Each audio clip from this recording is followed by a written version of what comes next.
Pernah ngerasa ngelawan ego? Sering ya? Pernah left group?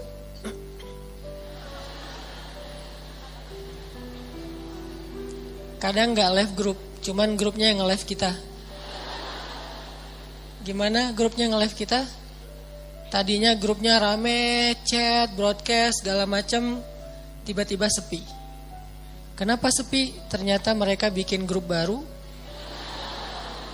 Dan cuman kita doang ya nggak dimasukin ya.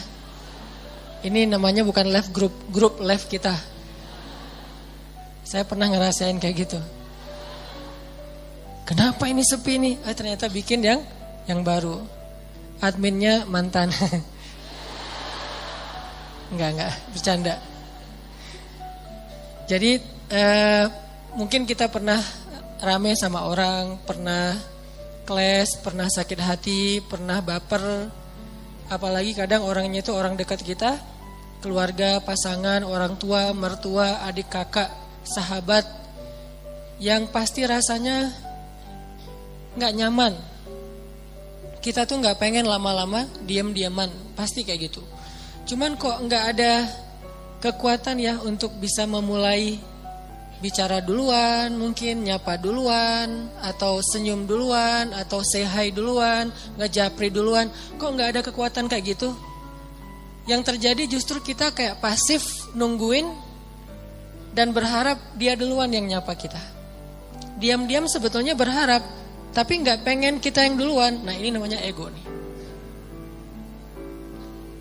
Hati kita secara jujur sebetulnya pengennya udah deh gak usah gini-gini amat, gak usah diam-diaman terus. Udah deh kita mending netral lagi, biasa lagi, cair lagi. Dengan geng kita, mungkin geng kecil yang dari SD, SMP, SMA udah barengan. Terus baru pisah, nikah dia duluan, kita tinggal sendiri misalnya. Kan suka kayak gitu tuh. Ada baper-bapernya, gak pengen lama-lama. Tapi yang terjadi udah lebih seminggu gak ada yang duluan datang untuk menyapa. Karena dua-duanya menjaga ego. Berat rasanya untuk ngelawan ego dalam diri sendiri. Ini sering terjadi dalam kehidupan kita. Dan yang lebih fatal lagi dengan orang tua nih. Sampai kalau dengan orang tua atau dengan mertua lebih berat lagi tuh. Kadang dengan pasangan aja bisa kayak gitu. Kita berharap udahlah cair lagi, ngobrol lagi kayak kemarin. Tapi ada rasa berat pengen yang duluan. Nah, gimana cara kita bisa menjaga melawan ego kita sehingga tetap bisa menjaga silaturahim, menyambung silaturahim, berdamai dengan orang-orang yang dekat dengan kita selama ini ketika ada masalah. Ini pembahasan yang luar biasa penting, walaupun mungkin kita udah pernah baca hadis-hadisnya, pernah dengar ceramah-ceramah tentangnya. Setidaknya hari ini kita pengen refresh lagi semangat kita untuk melawan ego. Melawan ego itu dalam kehidupan kita tuh ada banyak macam, teman-teman. Pertama, melawan ego ketika kita harus mengakui kesalahan kita. Ini berat nih. Mengakui bahwa kita salah itu berat.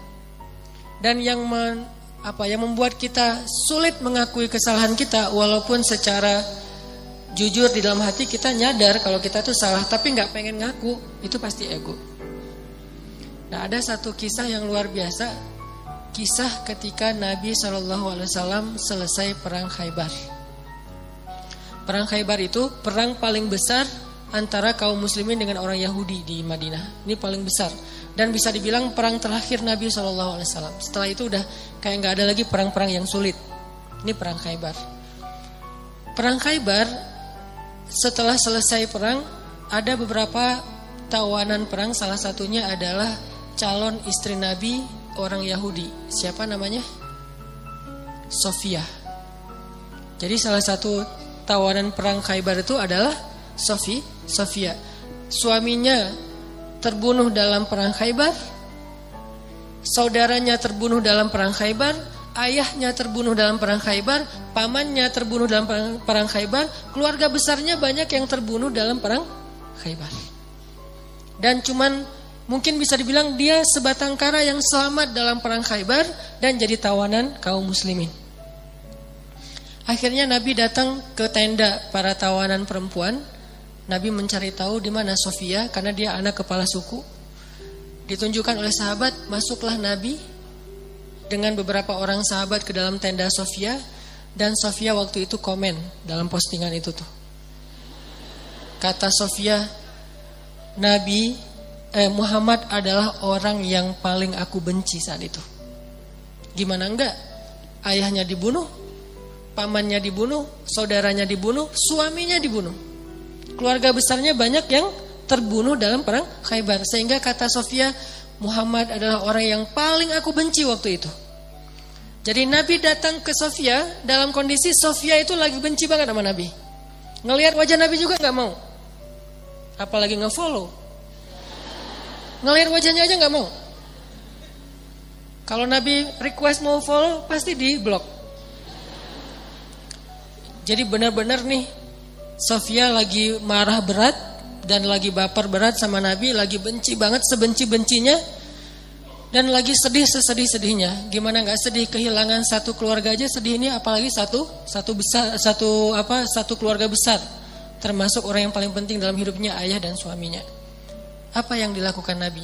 Nabi datang minta maaf kepada Sofia. Apakah Nabi salah? Tidak. Apakah Nabi zalim kepada keluarga Sofia? Tidak sama sekali. Tapi Nabi tidak punya ego di dalam dirinya. Beliau datang meminta maaf kepada Sofia. Masuk ke tenda Sofia. Sofia, maafkan aku atas kematian ayahmu. Maafkan aku atas kematian suamimu. Maafkan aku atas kematian saudaramu, pamanmu, keluarga besarmu. Kemudian Nabi menjelaskan apa yang sebenarnya terjadi. Aku udah ngasih kesempatan buat ayahmu, tapi beliau menolak, beliau malah menyerang kami, beliau malah zalim kepada beberapa kaum muslimin dan seterusnya. Nabi menjelaskan, meminta maaf, menjelaskan, meminta maaf, menjelaskan, meminta maaf, terus menerus sampai akhirnya luluh hati Sofia, dan tiba-tiba Sofia menjadi jatuh hati kepada Rasulullah SAW. Lihat luar biasanya Nabi dalam meminta maaf. Bukan maaf ya, udah selesai pergi. Enggak, beliau minta maaf sampai Sofia jatuh hati kepada beliau. Itu gimana caranya tuh? Orang yang tadinya benci banget jadi cinta banget. Sehingga kata Sofia, beliau terus meminta maaf dan menjelaskan, meminta maaf dan menjelaskan, meminta maaf dan menjelaskan, sampai akhirnya beliau menjadi orang yang paling aku cintai di muka bumi. Ini luar biasanya akhlak Nabi SAW. Jadi Nabi itu bukan hanya bisa bikin orang yang lagi bete jadi happy, malah orang yang jadi lagi haters banget jadi followers dan fans berat. Bukan fans lagi, loversnya jadi pencinta. Ini artinya ada pelajaran gimana melawan ego. Mengakui bahwa kita salah, walaupun posisi Nabi sebetulnya beliau gak salah. Namanya perang pasti ada adu fisik segala macam. Lagian kalau kita baca kronologis cerita perang Khaybar, maka kita akan lihat bahwa Nabi itu udah toleran banget, udah ngasih kesempatan banget, udah ngasih banyak tawaran-tawaran yang gak harus perang deh. Udah kita damai aja. Tapi mereka gak mau. Akhirnya gak bisa dihindari, terjadilah perang. Kalau kita baca kronologis panjangnya perang Khaybar. Tapi dalam kondisi Nabi gak bersalah, Nabi gak zolim, Nabi gak pernah mencurangi hak orang lain, Nabi masih datang kepada perempuan ini untuk meminta maaf. Gimana dengan kita yang mungkin kondisi kita gak seperti Nabi yang suci, yang maksum. Pasti ada salahnya kita. Walaupun kadang-kadang yang pertama salah orang lain. Yang pertama salah itu mungkin teman, salah ngomong, salah sikap. Atau kadang-kadang sikapnya bukan sesuatu yang gimana, cuman diam doang. Kadang dia diam, kita baper. Akhirnya bapernya tuh berlarut-larut sampai keinget lagi yang dulu-dulu, jadilah diakumulasi jadi rame. Emang sih dia dari dulu tuh kayak gitu, dibawa yang dulu-dulu. Padahal katanya dulu udah dimaafin. Tapi masih dibawa lagi. Nah ini artinya kalau Nabi aja yang gak bersalah datang meminta maaf duluan. Dan meminta maafnya tuh gak sekali, berjam-jam loh. Kalau kata periwayat cerita itu berjam-jam Nabi minta maaf. Sampai membuat Sofia perlahan-lahan yang tadinya gak mau ngelihat, mulai ngelihat. Yang tadinya gak mau senyum, mulai matanya agak sedikit gak mau melotot lagi gitu. Terus lama-lama Sofia mulai antusias, lama-lama Sofia tersenyum. Dan kemudian Sofia malah luluh hatinya, bahkan jatuh hati kepada Nabi. Bukan karena Nabi keren, kece, bukan. Karena akhlaknya yang luar biasa. Baru Sofia mengakui kepada Nabi, mengatakan, beberapa malam yang lalu saya mimpi. Baru Sofia jujur. Mimpi apa? Saya mimpi, dalam mimpi itu rembulan jatuh ke dalam pangkuan saya. Rembulan purnama banget jatuh ke dalam pangkuan Sofia. Lalu saya ceritakan mimpi ini kepada suami saya dipukul sama suami saya, ditampar sama suaminya. Kenapa? Karena suaminya tahu makna dari mimpi. Kata suaminya, kamu jangan macam-macam. Kamu tertarik dengan laki-laki yang di Madinah, maksudnya Muhammad. Padahal Sofia gak pernah tahu tentang Muhammad. Tapi Allah ilhamkan lewat mimpi bahwa kelak Sofia itu akan menjadi salah satu yang mendampingi hidup Nabi Muhammad SAW. Baru Sofia ngomong, kalau saya mimpi rembulan jatuh ke dalam pangkuan saya, tapi saya masih gak percaya, mana mungkin pembunuh suami saya akan jadi suami saya. Pembunuh ayah saya bakalan mendampingi hidup saya. Tapi ketika melihat akhlak Nabi, semuanya berubah. Dialah yang paling layak untuk saya. Ini melawan ego dengan cara meminta maaf. Dan itu gak gampang. Tapi walaupun itu gak gampang, justru karena dia sulit, balasan di sisi Allahnya luar biasa. Sehingga ada kaidah dalam fikih, al-jaza min jinsil amal, al-jaza ala qadril masyaqqah. Balasan itu tergantung sulitnya beramal. Balasan itu tergantung sulitnya beramal. Makin sulit dalam beramal, makin besar balasan di sisi Allah Subhanahu wa taala. Jadi kalau kita ngerasa meminta maaf, mengakui kesalahan itu adalah hal yang berat, yang sulit, berarti itu ibadah yang luar biasa pahalanya. Lebih gampang mana coba saya tanya? Meminta maaf atas kesalahan kita dengan sholat sunnah qobliyah 2 rakaat. Lebih gampang sholat sunnah. Bahkan terkadang lebih gampang tahajud daripada minta maaf. Kadang-kadang lebih gampang melaksanakan tahajud. Ada orang tahajudnya rajin tapi gak pernah mau ngaku kalau dia salah. Kan berarti lebih sulit meminta maaf ya. Maka dari itu menjadi salah satu indikasi bahwa meminta maaf dalam kondisi tertentu pahalanya lebih besar daripada ibadah tahajud. Kenapa? Karena dia lebih sulit. Al-jaza'u ala qadril masyaqqah. Balasan itu tergantung tingkat kesulitan dalam beramal. Ada 2 orang yang datang ke masjid. Yang satu jarak rumahnya cuma di sebelah masjid. Yang satu lagi jauh dari masjid. Kemudian kondisinya hujan, sehingga dia hujan-hujanan datang ke masjid dingin, berdiri di shaf pertama di belakang imam, barengan nih. Tapi pahalanya beda. Tergantung apa? Tergantung kesulitan. Yang satu dekat masjid, pahalanya pahala berjamaah. Yang kedua jauh dari masjid, pahalanya berjamaah dan effort yang lebih. Begitu juga kita ketika kita ngerasa ada ego yang harus kita lawan.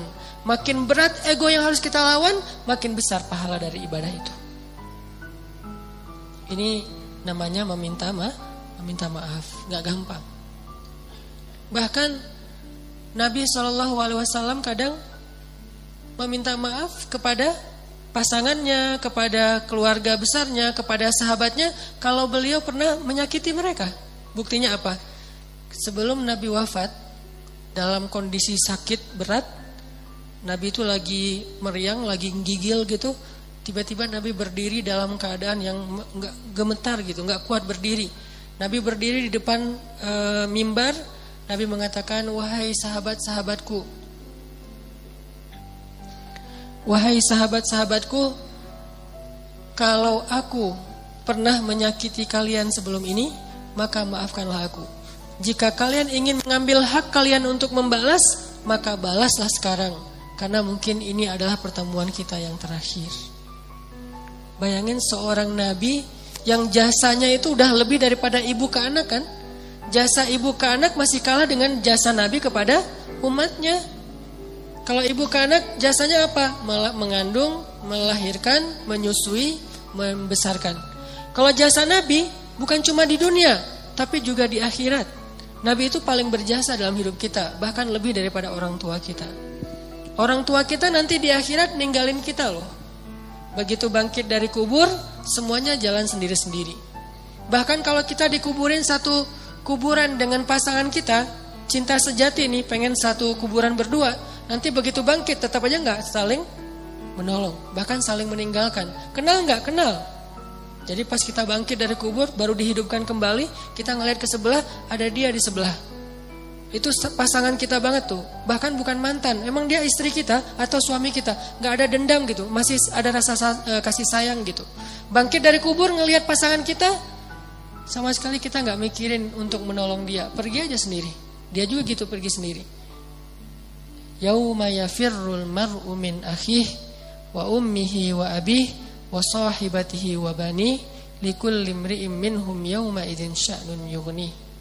Hari ketika seorang ibu ayah meninggalkan anaknya, ketika istri suami meninggalkan pasangannya, ketika adik kakak meninggalkan saudaranya, ketika sahabat karib meninggalkan sahabatnya, setiap orang sibuk hanya dengan urusannya sendiri-sendiri. Cuman satu orang yang hari itu peduli kepada kita. Bukan ayah kita, bukan ibu kita, bukan istri kita, bukan suami kita, bukan guru kita, bukan sahabat kita, bukan geng SD kita, bukan teman satu grup sama kita, bukan siapapun. Terus siapa? Rasulullah Sallallahu Alaihi Wasallam. Cuman Nabi yang paling sibuk di hari itu. Nyari-nyari kita, terus minta ke Allah, ya Allah selamatkan dia. Nyari lagi, ya Allah selamatkan dia. Terus saja sepanjang waktu. Jadi Nabi itu orang yang paling berjasa. Jadi walaupun kalaupun beliau pernah menyakiti, ya sudah hak beliau untuk dimaafin. Kecil kesalahan beliau kalau pernah pun menyakiti sahabat dibandingkan dengan jasa yang sangat besar. Dan gak mungkin juga Nabi sengaja menyakiti, pasti gak sengaja. Tapi dalam kondisi kayak gitu Nabi masih minta maaf, bayangin. Seorang Rasul, utusan Allah, kekasih Allah, minta maaf kepada umatnya. Terus siapa? Kita sebagai suami harus merasa ego meminta maaf kepada istri. Apakah kita lebih mulia daripada Rasulullah? Siapa kita sebagai istri merasa ego meminta maaf kepada suami? Apakah kita lebih mulia daripada Rasulullah? Meminta maaf kepada orang tua, meminta maaf kepada anak, meminta maaf kepada mertua, teman dan seterusnya. Apakah kita lebih mulia daripada Rasulullah yang udah sempurna? Tapi beliau tetap meminta maaf kepada umatnya. Nabi berdiri dalam keadaan susah payah. Padahal Nabi kalau pengen minta maaf bisa aja mention aja lah, gak usah harus ketemu orangnya kan ya. Tinggal add siapa minta maaf ya, udah. Nabi bisa telepon, Nabi bisa japri, Nabi bisa ngutus orang, kasih tahu ke dia saya minta maaf. Atau suruh ngumumin sama kayak Abu Bakar gitu. Abu Bakar berdiri di atas mimbar, wahai kaum muslimin, Rasulullah lagi sakit keras. Beliau berpesan minta maaf kalau ada salah kepada kita semuanya. Bisa kan? Tapi saking seriusnya Nabi minta maaf, beliau dalam keadaan sangat lemah dan itu sakit yang membuat beliau wafat loh. Berarti sakit keras banget nih. Tapi beliau sempat-sempatin untuk berdiri di atas mimbar dalam keadaan gemetar dan mengatakan, maafkanlah aku wahai kaum muslimin, wahai sahabat-sahabatku. Dan kalau kalian sulit menerima permintaan maaf, maka balaslah sesuai dengan hak kalian. Nabi siap dibalas. Dan itu jujur dari Rasulullah. Tiba-tiba seorang sahabat yang kita tahu Ukasyah berdiri mengatakan, ya Rasulullah, saya akan mengambil kisos. Para sahabat semuanya kaget. Ukasyah kok tega banget sama Nabi, nggak ngelihat Nabi lagi sakit keras. Dan itu kekasih mereka semua. Mereka lebih mencintai Nabi daripada orang tuanya, daripada pasangannya. Makanya ada istilah bi abi wa ummi anta ya Rasulullah. Engkau lebih kami cintai dari semuanya ya Rasulullah. Tiba-tiba Ukasyah bilang, ya Rasulullah, saya menuntut kisos. Karena dulu Rasulullah pernah mencambuk punggung saya ketika sedang mengendarai onta, nggak sengaja kena pas ngangkat kayak cambukan gitu untuk ini onta, kena Ukasyah. Nabi langsung meminta dipapah untuk turun dari mimbarnya, wahai Ukasyah, ambillah hakmu. Sama sekali nggak berubah wajah Nabi, sama sekali Nabi itu nggak merasa Ukasyah, ya sih, cuman nggak gitu-gitu amat kali, kan saya lagi sakit, nggak. Ukasyah, kamu gak ngelihat nih wajah saya pucat kayak gini, Ukasyah tega banget sih sama aku. Enggak sama sekali nih Rasulullah, tulus banget minta maaf. Kalau kita kan kayak minta maaf itu basa-basi ya. Minta maaf dengan harapan dia juga ngakuin kalau kesalahan dia lebih banyak gitu. Agak-agak kurang tulus sih, modus banget kalau kita. Kalau Rasulullah itu tulus banget. Begitu Ukasyah minta kisos, Rasulullah turun dan Rasulullah bilang, tolong ambilkan cemeti untuk Ukasyah. Diambilkan oleh sahabat. Terus Ukasyah pegang itu, kata Ukasyah, ya Rasulullah, waktu itu saya gak pakai baju. Nabi pakai baju tebal karena beliau lagi meriang. Kata Ukasyah, waktu itu saya gak pakai baju. Nabi langsung membuka baju beliau. Gak pakai baju sama sekali. Kata sahabat, ya Rasulullah, biar saya aja yang ganti engkau. Ya Ukasha, aku aja yang ganti Rasulullah. Kalau kamu mau tambahin aja 10 kali lipat. Tapi jangan Rasulullah, kami aja yang ganti Rasulullah. Banyak yang jadi relawan pengen gantiin posisi Nabi. Abu Bakar, Umar, semuanya pengen gantiin. Ukasha diam dan Nabi mengatakan, tidak. Itu adalah kewajiban aku untuk Ukasha. Itu hak Ukasha. Minggir. Pada minggir semuanya. Nangis sahabat. Melihat Nabi diperlakukan gitu-gitu amat. Seandainya boleh tuh udah digebukin tuh Ukasha. Cuman kan gak boleh. Karena itu hak Ukasha ya. Pada sebel semuanya. Pokoknya habis ini kita unfollow semuanya. Di blog gak ada yang boleh ngomong sama Ukasha. Pokoknya Ukasha itu harus dikucilkan. Udah pada sebel semuanya sama Ukasha. Ada yang di sebelahnya, Ukasha apaan sih lo? Kayak gitu-gitulah. Ukasha diem aja. Nabi membuka bajunya, gak pakai baju sama sekali, sehingga kelihatan kulit beliau yang bersih, badan beliau yang mulai kelihatan beliau lemah banget, sakit. Lalu Ukasha mendekat, Nabi bersiap dan Nabi udah pasrah. Kenapa? Karena Nabi tidak mau zalim kepada siapapun. Langsung dibuang tuh sama Ukasha semestinya, langsung dipeluk oleh Ukasha, dicium punggungnya Nabi oleh Ukasha. Nabi kaget, Ukasha ada apa? Ukasha ada apa? Sahabat juga kaget, apa-apaan sih ini? Makin kaget gitu. Jangan-jangan kalau zaman sekarang mah ya. Oh ternyata Ukasha melukin Nabi erat banget dipeluk. Terus kata Ukasha, ya Rasulullah, masalah itu jauh-jauh hari udah saya lupakan. Saya itu mah nggak penting. Kalau Nabi mau cambukin aja lagi saya 1000 kali nggak masalah buat saya. Saya hanya pengen kali ini karena Nabi bilang pertemuan terakhir, maka untuk terakhir kalinya saya pengen menyentuh kulit Nabi Muhammad SAW. Tapi nggak usah gitu-gitu amat juga ya kali ya kalau bahasa kita mah. Ini agak-agak unik nih caranya nih. Cuman Allah alam ya kondisi waktu itu, jangan menjudge sejarah. Yang jelas Ukasha meluk, terus Nabi mengatakan kulit yang bersentuhan dengan kulitku maka Allah haramkan dari api neraka. Yang lain pada heboh, oh yaudah ikutan, heboh gitu. Sambil meluk, sambil selfie, ada yang pengen update status gitu kalau zaman sekarang. Kan nggak lupa ya kemana-mana bawa handphone, sadar kamera banget. Lihat gimana Rasulullah SAW itu serius minta maaf. Padahal salah apa sih Nabi kepada umatnya? Kalaupun ada juga nggak sengaja, lagian jasa beliau jauh lebih besar, tapi masih mau minta maaf. Dan minta maafnya itu bukan nunggu sembuh, bukan nunggu sehat. Dalam keadaan sakit keras juga beliau datangin orang untuk minta maaf. Artinya seandainya Ukasha nggak ada di situ, Nabi datangin tuh rumah Ukasha minta maaf. Bukan ditelepon, didatangin orangnya. Didatangin orangnya buat apa? Meminta maaf. Apa yang membuat Nabi begitu luar biasa bisa melawan ego beliau? Iman. Obat ego itu adalah iman. Karena beliau yakin semua yang terjadi di dunia ini nanti akan dipertanggungjawabkan nanti di akhirat. Dan di atas pertanggungjawaban itu ada satu hal lagi. Karena meminta maaf itu adalah salah satu ciri hamba yang dicintai Allah Subhanahu wa taala. Allah tuh cinta banget sama hamba yang senang meminta maaf, baik kepada Allah ataupun kepada manusia. Allah senang banget. Makanya ada istilah li'ajlika rabbi. Apa arti li'ajlika rabbi? Jadikan semua yang kita lakukan itu ini untukmu ya Allah. Kalau karena Allah agak-agak mainstream ya, bahasanya agak kurang berasa. Untukmu ya Allah. Jadi kita meminta maaf. Kenapa saya harus melawan ego saya minta maaf? Ini untukmu ya Allah, saya meminta maaf. Ini untukmu ya Allah, saya memaafkan. Ini untukmu ya Allah, saya menahan amarah. Ini untukmu ya Allah, ini untukmu. Semua yang kita lakuin dalam kebaikan-kebaikan di dunia tuh, coba kita niatkan, ini untukmu ya Allah. Kalau bukan karena engkau, saya gak akan sanggup melakukan ini. Jadi bukan untuk suami, bukan untuk teman, bukan untuk orang tua, mertua, bukan untuk orang lain, tapi untuk Allah. Coba niatkan itu. Insya Allah akan lebih ringan.